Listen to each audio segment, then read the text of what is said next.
இந்தியாவில் இருக்கக்கூடிய பொதுத்துறை வங்கிகள்ல கடன் வாங்கியிருக்கிறாரு. லட்சக்கணக்கான கோடி ரூபாய் கடன் வாங்கியிருக்கிறாரு.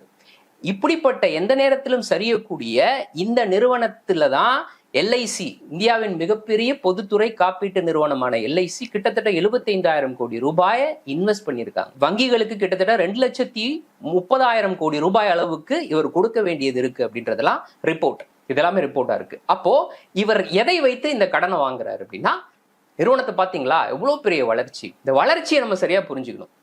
அதானியோடைய 2021 அவருடைய சொத்து மதிப்பு அப்படின்றது 5 லட்சம் கோடி.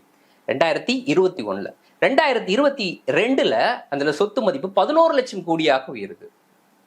அதற்கு முன்னர் எடுத்துக்கிட்டேன்னா, நான் சொன்ன 2021 5 லட்சம் கோடின்னு, அதற்கு முன்னர் எடுத்து பாத்தீங்கன்னா 2 வருஷத்துக்கு முன்னாடி வெறும் 1 லட்சம் கோடி தான். அப்போ ஒரு 5 ஆண்டுகள் பாஜக 2வது முறையாக ஆட்சிக்கு வந்ததுக்கு பிறகு அதானியினுடைய சொத்து மதிப்பு எதிர்பார்க்காத அளவுக்கு மிகப்பெரிய வளர்ச்சி.